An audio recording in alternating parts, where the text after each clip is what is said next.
Determining missing terms in a sequence, Mathematics 4, Module 5. Start muna tayo dun sa kung ano ba yung nalalaman nyo about this topic.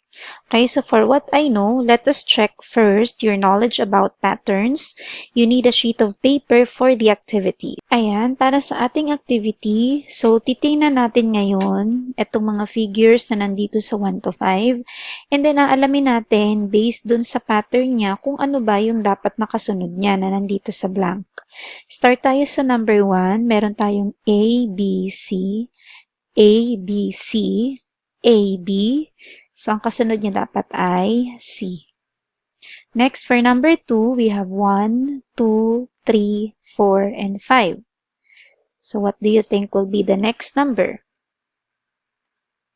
Okay, number 6. Next, for number 3, meron tayong isang bilog, and then naging dalawang bilog. So, meron tayong 4 na diamonds sa taas, and then 2 diamonds sa baba. And then yung sumunod na figure, naging 4 na diamond na lang. Nawala yung 2. So, ang susunod na figure niya ay yung 2 diamonds na lang. Bakit? Kasi yung 6 diamond natin, di ba? 1, 2, 3, 4, 5, 6. Nabawasan ng 2, kaya naging 4 na lang. So, 1, 2, 3, 4. Ngayon, pag binawasan ulit natin ng 2, dahil yun ang pattern niya, magiging 2 diamonds na lang. And then lastly, sa number 5, first figure, meron tayong 4 na dots. Second figure, naging 5 dots. Third figure, naging 6 na dots. So what do you think will be the fourth figure? It would be 7 dots. 1, 2, 3, 4, 5, 6, and 7. So for the next activity, identify the applicable rule for each pattern. Choose the answer from the box. So kanina, inalam natin kung ano yung kasunod na item or sequence. Ngayon naman, aalamin natin ano naman yung pattern. Ano yung ginawa? So start tayo sa number 1. So first, 3, naging 5, naging 7, naging 9. Paano ba magiging 5 yung 3? Mag-a-add tayo ng 2. And then, paano magiging 7 yung 5? Add another 2. And then, paano naman magiging 9 yung 7? We are going to add another 2. So, ibig sabihin, ang pattern ng number 1 ay add 2. Next, number 2, 1, 2, 3, 4. So, yung 1, naging 2 kasi dinagdagan ng 1. Yung 2, naging 3 kasi nagdagdag ng 1. And then yung 3, naging 4 kasi nagdagdag ng 1. So, ibig sabihin, ang pattern na ginamit ay add 1. Next, number 3, 8. 8 becomes 6. Ibig sabihin, nagbawas tayo ng 2. And then yung 6, naging 4. Nabawasan ng 2 ulit. And then yung 4, naging 2. Nagbawas ulit ng 2. So, ibig sabihin, ang ginamit na pattern ay subtract 2. Number 4, 5, 10, 15, 20. So, ano yung pattern na ginamit para yung 5 maging 10, yung 10 maging 15, at yung 15 maging 20? Yes, add 5. And lastly, 9 becomes 8, and 8 becomes 7, and 7 becomes 6. So, ano ba yung ginawa? Bakit naging 8 na lang yung 9, naging 7 na lang yung 8, at naging 6 na lang yung 7? Okay, tayo ay nag-subtract ng 1. Okay, next. Every community celebrates a fiesta. During the fiesta, we see flaglets hanged along the streets. If you notice, these flaglets are of different colors and are arranged alternately, such as red, yellow, blue, white, red, yellow, blue, white. And this arrangement of colors continues until the end of the rope. This arrangement shows a pattern. So study the pattern and fill in the next term on the line provided. Ay, based sa ating situation, during fiesta daw, nagsasabit ang mga tao ng flaglets or yung triangular flags na maliliit sa taas. And then, yung color naka-arrange alternate. So, merong red, yellow, blue, white, red, yellow, blue, white. So, ganun yung pagkakaayos ng mga flaglets. Red, yellow, blue, white, red, yellow, blue, white, sunod-sunod. Ang tawag sa arrangement na yun ay pattern. So ngayon, dito sa activity na nandito sa right side, aalamin natin kung ano ba yung pattern. And then, based dun sa pattern, ano yung kasunod na dapat nalalabas. So for number 1, first is merong isang ball, and then naging 2 balls, and then naging 3 balls. So ano ba yung pattern? Nagdagdag ng isa. So, ibig sabihin, yung kasunod na figure ay magiging 4 balls. Next, number 2. So, meron tayong rectangle, merong circle, triangle. Rectangle, circle, triangle. So, tingnan natin yung pattern. And then, another rectangle. Ano ang kasunod na figure? Okay, circle and triangle. Next, number 3. So we have 2 stars, 1 moon. 2 stars, 1 moon. 2 stars, and the next one will be a moon. Next, number 4. We have A, B, C, D. So ano yung kasunod? Letter E. Lastly, number 5. So meron tayong A1, B2, C3, D4. So, tingnan natin yung pattern niya. Dito sa number 5, merong dalawang pattern. Yung pattern ng alphabet, and then yung pattern ng numbers. So, mag-start tayo sa alphabet. So, meron tayong A, B, C, D. Ang kasunod dapat ay letter E. And then sa numbers, meron tayong 1, 2, 3, 4. So, dapat ang next number ay 5. So, the answer should be E5. So, ganun mag-aral ng pattern ng isang sequence. So, for our word problem, read and analyze the given problem. Then, answer the activities. Okay. Every Saturday and Sunday, Hannah helps her mother sell flowers in the market. For each day of helping her, her mother gives her 10 pesos. She saves this amount in her piggy bank so that she could buy a gift for her mother on her birthday. It's been a month now since she started saving. How much does she have now? And how about the next Saturday and Sunday? So according sa ating word problem, tuwing Sabado at Linggo, si Hana daw ay tumutulong sa kanyang nanay sa pagtitinda ng bulaklak. So bawat araw na natutulungan niya ang kanyang nanay, binibigyan siya nito ng 10 piso. Itong halaga na ito ay itinatabi niya, hinuhulog niya sa kanyang alkansya para makaipon ng pambili ng regalo sa kanyang nanay. Ang tanong ngayon, since nakaisang buwan na simula nang siya ay nag-iipon, magkano na ang naipon niya ngayon at magkano na sa susunod na Sabado at Linggo pa ulit? Okay, so now let us compute Hannah's savings using this table. Ayan, so ito yung representation ng pag-iipon ni Hannah. So itong unang Saturday and Sunday, ito yung unang linggo. And then another Saturday, Sunday, ikalawang linggo. Another Saturday, Sunday, ikatlong linggo. At yung ikaapat na linggo sa isang buwan, ito yung another Saturday and Sunday niya. Ang tanong doon, magkano yung magiging pera niya kapag nagdagdag ulit siya ng susunod na Sabado at Linggo? Okay, so tingnan natin yung flow ng pag-iipon niya. So yung first Saturday niya, naglagay siya ng 10 pesos sa piggy bank niya. So yung total na laman ng piggy bank ay 10 pesos pa lang. And then, the following day, Sunday, nagdagdag siya ng 10 pesos. So, yung laman na ng piggy bank niya ay 20 pesos na. And then, the following week, nag-Saturday ulit, nagdagdag siya ng 10 piso. So, yung dating 20 pesos na laman ng kanyang piggy bank na nadagdagan ng 10 pesos ay naging 30 pesos. And then, nag-add siya ulit nung Sunday, kaya naging 40 pesos na yung laman ng piggy bank niya.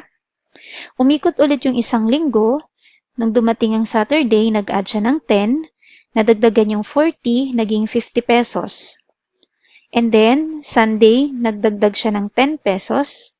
Yung 50 pesos niya sa loob ng piggy bank niya, naging 60.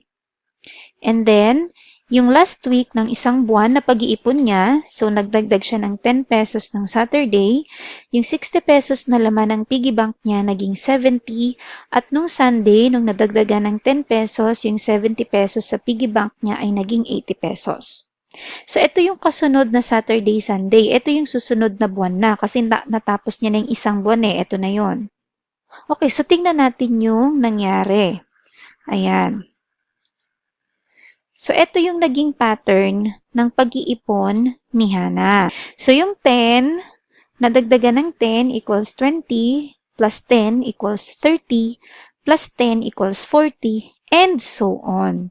So, kaya 40 plus 10 naging 50, plus 10 naging 60, plus 10 naging 70, plus 10 naging 80. And then, plus 10, so yung 80 pesos na ipon niya magiging 90, and another 10 pesos. So, yung 90 pesos sa loob ng piggy bank niya ay magiging 100 pesos. So, ibig sabihin, yung pattern ng pag-iipon na ginawa ni Hana ay plus 10. So, padagdag ng 10 piso. So, ito yung tinatawag natin na pattern. So, ano ba yung number pattern? A number pattern is a pattern or sequence in a series of numbers. This pattern establishes a common relationship between all numbers. The difference between consecutive numbers helps us understand their relationship. So, paano natin malalaman yung pattern? Ayan. See if the objects or numbers are getting more or getting less. If it gets more, then it is being added. If it gets lesser, then it is being subtracted. So, kagaya nung ginawa kanina sa pag-iipon ni Hana, it's getting more, kaya the pattern is, it is being added. So, tingnan natin tong example. Ayan. So, dito sa example, meron tayong 2, 4, 6, 8. Ayan. So, padami or pataas yung number. Ibig sabihin, it is being added. So, based on the rule, the pattern is add 2. Ayan. So, to find the next term, so the missing terms are 10 and 12. So, kung itutuloy natin to, 2, 4, 6, 8, plus 2 equals 10, and then plus 2 equals 12. For example number 2, so we have 33, naging 30, naging 27, naging 24. So usually, para malaman natin yung pattern, magsisimula tayo dun sa umpisa. Kagaya nito, 33, paano ba siya naging 30? Nag-subtract ng 3. And then yung 30, paano ba naging 27? Nag-subtract ulit ng 3. And then yung 27, paano naging 24? Nag-subtract ulit ng 3. So, ibig sabihin, yung pattern na ginamit ay subtract 3. Therefore, ang susunod na gagawin natin para malaman natin yung next digit or next number, magsusubtract din tayo ng 3. So, 24 minus 3 equals 21. So, dito siya magiging 21. And then, 21 minus 3 equals 18. Okay, sometimes the pattern is a combination of a sequence of illustrations and numerals like the following. So, minsan daw yung sequence, pwedeng illustrations, drawings, figures, shapes, and number. Pwedeng combination ng dalawa, kagaya nito. Ayan. So, sa first example, meron tayong square, triangle, circle. Square, triangle, circle. Square, triangle, and then ano yung kasunod. So, based dun sa pattern, ang dapat na arrangement ng shapes ay ganito. Square, triangle, circle. So, kung ang last shape natin ay triangle, ibig sabihin ang kasunod na shape dapat ay circle. At kung ang last shape natin ay circle, dapat babalik tayo sa square. Next, proceed naman tayo sa numerals or sa number. So, meron tayong 1, 2, 3, 4, 5, 6, 7, 8. So, anong number dapat yung nakalagay dun sa circle, nakasunod ng triangle?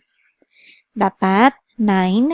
And then, susunod naman ay 10. So, ito yung sinasabi na combination of illustrations and numerals. So, meron tayong illustration, which is yung shapes, and numeral, which is yung numbers 1 to 8. Okay, next. In some instances, patterns of figures are used. We just need to observe the series or sequence of objects or illustrations in order to get the next terms. So, example, ayan. Ito yung patterns of figures. So, wala tayong ginamit dito na numerals, walang ginamit na numbers, puro figures lang, shapes or drawing. So, paano natin malalaman yung kasunod? Paano natin aalamin yung pattern niya? Therefore, sa susunod din na column or sa last column, so sa umpisa, nag-start sa isang hexagon dito. And then, dun sa sumunod na column, naging 3. Nadagdagan ng 2 sa left and right. Yung third column, yung 3 hexagon, nadagdagan ulit ng tag-isa sa left and right. Kaya naging 5 hexagons. So, ibig sabihin, ang pattern na susundin natin ay mag-a-add tayo ng tig-isa sa both left and right. Kaya yung last pattern niya, yung kanina na 5 hexagons, nadagdagan ng tig-isa sa left and right, kaya naging 7 hexagons. Next, sa figure number 2, meron tayong arrow, which is yung arrowhead ay nakaharap sa right side. Sa sumunod na figure, yung arrowhead niya, downside na. And then, on the third figure, nasa left side na. So, ibig sabihin, yung pattern na ginawa is paikot clockwise. So, ibig sabihin, yung susunod na pattern, dapat yung arrowhead ay upward na, which is, yun yung nandito sa fourth column. Next, third figure. So, meron tayong circle, and then yung circle divided by 4, and then, dun sa upper right side ay mayroong isang dot. Sa pangalawang column, yung dot bumaba. Okay, naging lower right side. And then sa third column, umusog naman siya sa lower left side. And then the fourth column, yung dot nasa upper left side na. And then last figure, nag-start tayo sa 2 squares. And then naging 4, nadagdagan ng 2. And then naging 6, nadagdagan ng 2 ulit. And naging 8, nadagdagan ulit ng 2. So, yung pattern na ginamit ay nag-add ng 2 squares per figure. Okay, so let's have some more examples. Rico's uncle Rudy is in the hospital. He plans to visit him every other day. His first visit was on Monday. What days will be his second, third, and fourth visits? Yung Uncle Rudy daw ni Rico ay nasa hospital at balak niyang bisitahin ito every other day. So, nag-start siyang bumisita nung Monday. Kailan yung susunod niya? Yung pangalawa, pangatlo, at pang-apat na bisita sa ospital. So, pag sinabing every other day, ibig sabihin lalaktaw tayo ng tig-iisang araw. So, let us list down the days of the week and identify the days that Rico will visit his uncle. Every other day means that there is a day in between that he will not be in the hospital. So, ito yung sinasabi ko na maglalaktaw ng isang araw. Ayan. So, nagsimula siyang bumisita nung Monday. Ibig sabihin, yung Tuesday lalaktawan niya. And then, yung magiging second visit niya ay sa Wednesday na. And then, the following day, lalaktawan uli niya yan, hindi siya bibisita niyan. Ang magiging third visit niya ay Friday na. And then, Saturday, hindi siya bibisita. The following day, fourth visit niya ay Sunday na. So, yung pattern na ginawa ni Rico sa pagbisita sa kanyang uncle sa hospital ay every other day. So, ang first visit niya ay Monday, second visit ay Wednesday, third visit is Friday, and fourth visit is Sunday. Okay, another example. If you will look at the 2021 calendar, you will see that February has only 28 days. But every leap year, February has 29 days. Leap years are years where an extra day is added to the shortest month, February. It occurs every 4 years. Year 2020 was a leap year. When will be the next 3 consecutive leap years? So kapag sinabing leap year, every 4 years, yung February, imbes na 28 days lang, nagiging 29 days. Every 4 years. So kung nag-start yung leap year nung 2020, so meron tayong 29 days nito nung February, kailan yung mga magiging 3 kasunod ulit na leap years? Ayan. So with the pattern that leap year happens every 4 years, this will be the next 3 consecutive leap years. So nag-start tayo ng leap year noong 2020 plus 4 years. Okay, so bakit plus 4? Kasi sabi ko kanina, ang leap year ay every 4 years. So 2020 plus 4 is equals 2024. So ito yung magiging second leap year natin. And then another 4 years, which is 2028 would be our, so this is our first leap year, and then 2028 would be our second leap year. And then 2028 plus another 4 years equals 2032. This is going to be our third leap year. Okay, for the activities, let us check what you have learned from the lessons. Ayan. Study the patterns and fill the missing term in the blank. So this activity is called Next Please. Bakit next please? Kasi kailangan mong alamin kung ano yung kasunod na number. So kung meron tayong 3, 6, 9, 12, anong number ang susunod sa 12? So ang pattern na ginamit dito ay add 3. So kung add 3 siya, 12 plus 3 equals 15. Next, number 2. 4, 8, 12, 16. So, yung 4 naging 8, yung 8 naging 12, yung 12 naging 16. So, ang pattern na ginamit dito ay add 4. Therefore, kung 16 plus 4, it becomes 20. Number 3. 65, 60, 55, 50. So, as you can see, yung pattern natin ay pabawas. Kaya yung 65, naging 60, naging 55, naging 50.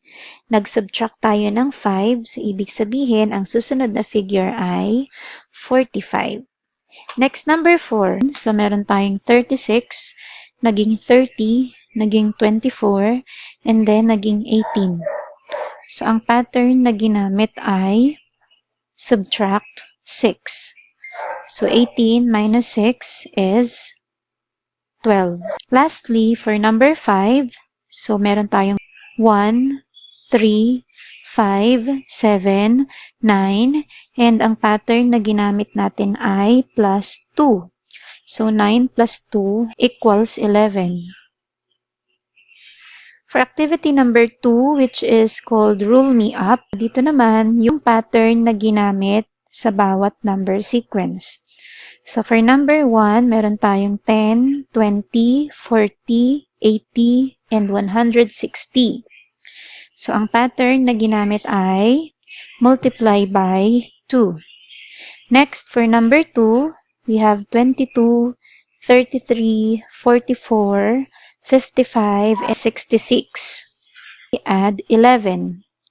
Number 3, yung 50 naging 40, naging 30, naging 20, and naging 10. So, ang ginamit ay subtract 10. For number 4, we have 36, naging 33, naging 30, naging 27, naging 24. Nag-subtract tayo ng 3 bawat isang numbers. And then lastly, number 5, yung 41 became 35, 35 became 29, 29 became 23, and 23 became 27. Let's subtract 6. So for our generalization, these are the things that you have to keep in mind. A pattern is a design or arrangement that repeats